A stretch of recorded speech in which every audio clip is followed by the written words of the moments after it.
Hi friends, నేను మీ విజయను. Welcome back to నేస్తం పిలిచే వంటలు. ఈరోజు పిల్లలకు ఎంతో ఇష్టమైన డ్రై ఫ్రూట్స్తో ఫ్రూట్ సలాడ్ ఎలా చేసుకోవాలో చూపిస్తున్నాను.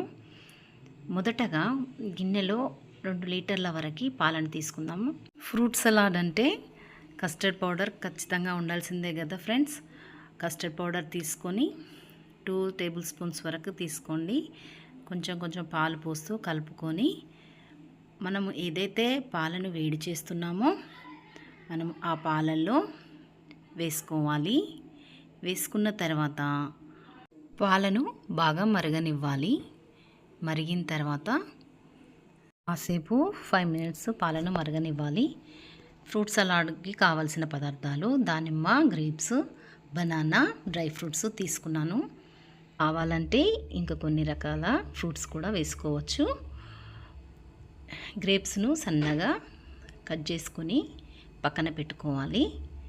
ఈ విధంగా చిన్నగా కట్ చేసుకోవాలి. పిల్లలు ఇంటికి రాగానే ఏదో ఒక స్నాక్స్ కావాలని అడుగుతారు కదా, మనం ఏదో ఒకటి చేసిస్తే చాలా సంతోషపడతారు. ఇప్పుడు మరిగిన పాలల్లో తగినంత షుగర్ వేసుకోవాలి. కొంచెం ఎక్కువ తినేవాళ్ళు ఉంటారు, కొంచెం తక్కువ తినేవాళ్ళు ఉంటారు కదండి. అందుకే మనం రుచికి సరిపడంత వేసుకోవాలి. ఇది పూర్తిగా చల్లారిన తర్వాత దాంట్లో మనం కట్ చేసుకున్న 1 కప్ అరటి పండ్లు, 1 కప్ వరకు దానిమ్మ గింజలు మనం ఏదైతే ఒలిచి పెట్టుకున్నాం కదా ఫ్రెండ్స్, అవి దాంట్లో వేయాలి. వేసిన తర్వాత ఒకసారి మళ్ళీ కలుపుకొని దాంట్లోకి కావాల్సిన పదార్థాలు ఇంకేమున్నాయో అవి కూడా మనం కలుపుకుంటే రెడీ అవుతుంది. అలాగే 1 కప్పు గ్రేప్స్, మనం ఫ్రూట్ సలాడ్లోకి డ్రై ఫ్రూట్స్ కూడా వేసుకుంటామని చెప్పాను కదా ఫ్రెండ్స్.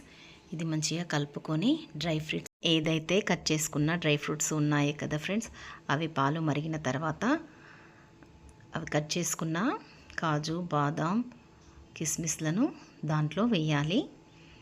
మంచి టేస్టీ వస్తుంది కదా, మంచి స్మెల్ కూడా వస్తుంది. పిల్లలు చూడగానే వాళ్ళకి తినాలి అని అనిపించాలి. ఇవన్నీ కలుపుకొని మనం ఫ్రిడ్జ్లో పెట్టుకోవాలి, చల్లగా ఉంటుంది.